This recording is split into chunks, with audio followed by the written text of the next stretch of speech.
সাফ under-20 women's championship 2025 এবং আজকে দ্বিতীয় দিনে চতুর্থ ম্যাচ এবং এই ম্যাচটা অনুষ্ঠিত হতে যাচ্ছে বাংলাদেশ এবং নেপালের মধ্যে। আমরা ফর্মেটটা দেখতে পাচ্ছি, সুজাতা গোলকিপার, ডিফেন্সে রয়েছেন দুটা বদল আছে, বন্যা ঢুকেছেন, শান্তি ঢুকেছেন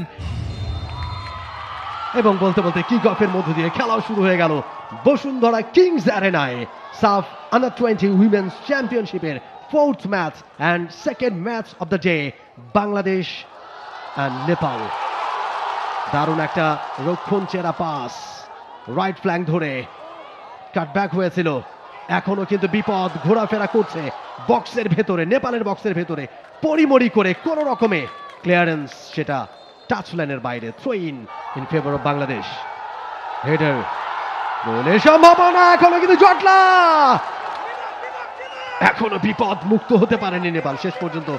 সরাসরি বলের কন্ট্রোল কিন্তু রাখতে পারছে না নাম্বার 19 শিখা, তার শট জোরালো শট, তবে পোস্টের অনেকখানি বাইরে দিয়ে পুরোপুরি চেপে ধরেছে।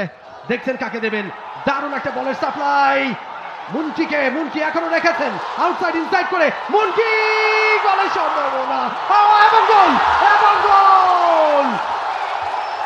বাংলাদেশের লিড, 1-0 গোলের লিড।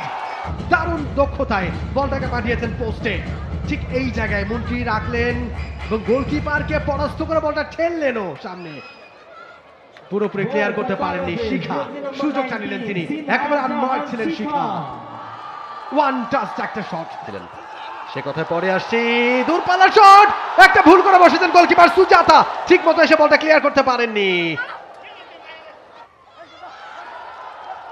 শান্তি রানী ছিলেন সেই জায়গায়, স্বপ্না পেছন থেকে জার্সি টেনে ধরা হয়েছিল তার, রেফারি একেবারে কাছে ইয়াংখেই শেরিং, সাথে সাথে হুইসেল বাজিয়ে দিয়েছেন। ফ্রি কিক, একটুখানি এলোমেলো ধরনের ফুটবল, এই মুহূর্তে বিপদের সম্ভাবনা তৈরি হচ্ছিল, পেছন থেকে ট্যাকেল এবং সাথে সাথে ফ্রি কিকের বাঁশি এবং একই সাথে ইয়েলো কার্ড বেরিয়ে এসছে রেফারির পকেট থেকে। একেবারে ফাঁকায় ছিলেন শান্তি, শান্তি বাড়িয়েছেন উদ্দেশ্য সাগরিকা, সাগরিকা ছুটছেন কিন্তু অফসাইড ট্র্যাপে পড়ে গেলেন সাগরিকা। ফার্স্ট ম্যাচের এবারে কিন্তু বাংলাদেশের অ্যাটাক, মুনকি, মুনকি থেকে শান্তি, সাগরিকা ছুটছেন ভেতরে, শান্তি সময় নিচ্ছেন, ব্যাক পোস্টে গোলের সম্ভাবনা, এখনো বিপদ কাটেনি সাগরিকা, সাগরিকার গোল, 2-0 ব্যবধানে এগিয়ে গেল বাংলাদেশ। অ্যাবসলিউটলি, এবং নেট খুঁজে পেলেন সাগরিকা, দর্শকদের উচ্ছ্বাস, উচ্ছ্বাসে মাতোয়ারা এই মুহূর্তে বাংলাদেশের মেয়েরা, লাল সবুজের মেয়েরা। আরো একবার দারুণ একটা ক্রস, প্রথম অ্যাটেম্পট ঠিকঠাক মতো হয়নি শিখার কাছ থেকে, পরবর্তীতে Sagarika, fox in the box, অপেক্ষা করছিলেন, সুযোগ খুঁজছিলেন সেই সাগরিকা, বলের নাগালটা পেলেন এবং সাথে সাথে টোট আছে বল পাঠালেন নেটে, 2-0 গোলের লিড বাংলাদেশের। অনেকটা প্রতিদান যেন দিলেন শিখা, আগের গোলটার কথা যদি চিন্তা করেন। মুড়িয়া ফুটবলটাই খেলছে টিম বাংলাদেশ, এবারে কিন্তু সুযোগ মিনার সামনে, তিনি যাচ্ছেন, স্বর্ণা কোন রকমে পার পেল বাংলাদেশ, দেখতে হবে স্বর্ণার, মুনকি তিনি বেরিয়ে গেছেন, সাগরিকার সামনে সুযোগ, লিডটা বাড়াবার, হেভি টাচ সাগরিকার, লম্বা করে বাড়ালেন, সেই জায়গা অনেকটা ঢুকে গেছেন শিখা, শিখা 1-2-1, ও শিখা মারলেন বাইরে।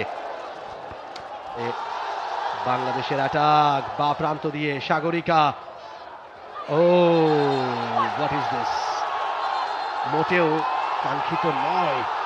সাগরিকা বল নিয়ে ঢুকছিলেন, তাকে পেছন থেকে বাধা দেওয়ার চেষ্টা, সেটা মোটেও পছন্দ হয়নি সাগরিকার এবং মেজাজ হারিয়ে দুই দলের ফুটবলাররা এই মুহূর্তে। ইয়েলো কার্ড নাকি রেড কার্ড, শাস্তিটা হয়তো আরো বড়, রেড কার্ড এবং সেটা সাগরিকার জন্য, এবং অন্যদিকে আরো একটা রেড কার্ড, দুই দলের ফুটবলারকেই রেড কার্ড, সিমরান তাকেও রেড কার্ড, সাগরিকাকেও রেড কার্ড। বাংলাদেশের সামনে সুযোগ, এখনো সুযোগ আছে ত্রিশটার সামনে, কিছুক্ষণ আগেই মাঠে নেমেছেন, দুটা সুযোগ ত্রিশটা পেলেন, কোনোটাই কাজে লাগাতে পারলেন না।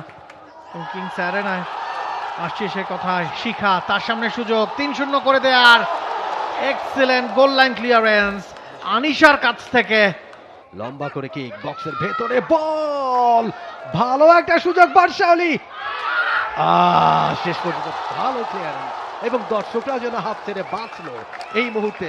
ঠিক যখন এই ঘটনাটা ঘটছিল দর্শকদের হৃদস্পন্দন যেন বেড়ে গিয়ে। পেনাল্টি নেপালের জন্য, আনিশা স্কোর করলেন, ব্যবধান কমালেন 2-1। ফাউল করে বসেছেন বাংলাদেশের ডিফেন্ডার, সেই সুবাদে পেনাল্টি পেয়ে গিয়েছিল নেপাল। আনিশার লক্ষ্যভেদ ভালোভাবে স্কোরটা করেছেন, স্বর্ণা ওদিকটাই ঝাঁপিয়ে পড়ে। Excellent skill. স্বপ্নার একজনকে কাটালেন, দুজনকে কাটাচ্ছিলেন, তখনই তাকে পেছন থেকে ফাউলটা করা হয়েছে। ব্যাড ট্যাকেল, ব্যাড চ্যালেঞ্জ দিলেন তার টিমমেটসদের, তবে উল্টো তাদের বক্সে এই মুহূর্তে বল, ভালো সুযোগ তৃষ্ণা রানী, এবারে ভালো সুযোগ গল্পের জন্য নেপাল। মিনা ভালো খেলছেন, ইমপ্রেসিভ ফুটবলটা খেলছেন মিনা। Nice intussusception. আক্রমণে নেপাল, হাইলাইন ডিফেন্সটা কিন্তু এবার পুরোপুরি ওপেন হয়ে গেছে। নাম্বার 30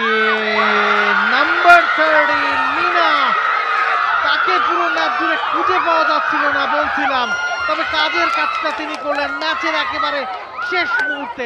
গত ম্যাচে 4টা গোল করেছিলেন, এই ম্যাচে তার গোল পাওয়া হয়নি, তবে পূর্ণিমার বলের সাপ্লাইটা ছিল দুর্দান্ত, একেবারে ফাঁকায় সেটা যেন ভাত মুখে তুলে দেয়া, শুধু খাওয়ার কাজটা করেছেন মিনা।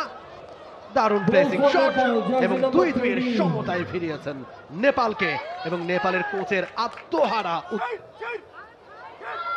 আনিশা ভালো ফ্রি কিক, তবে ঠেকিয়ে দিয়েছেন স্বর্ণা রানী এ যাত্রায়। এখনো বিপদ পুরোপুরি কেটে যায়নি, দূর থেকে কিক, সেটা অবশ্য পোস্টের বেশ বাইরে।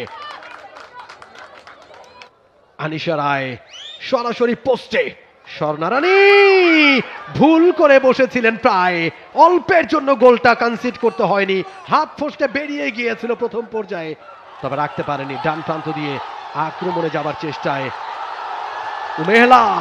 উমেহলা ভালো জায়গায়, ভালো মাইনাস, গোলের সম্ভাবনা। শ্রীমতী তৃষ্ণা রানী সরকার অবশেষে গোলের দেখা পেলেন, 3-2 গোলে এগিয়ে গেল বাংলাদেশ। বাদ ভাঙা উচ্ছ্বাস দর্শকদের, আরো একবার লিড বাংলাদেশের। শ্রীমতী তৃষ্ণা রানী সরকার, তার গোলে এগিয়ে গেল বাংলাদেশ 3-2 ব্যবধানে। দারুণ একটা পাস, দারুণ একটা ক্রস উমেহলার কাছ থেকে।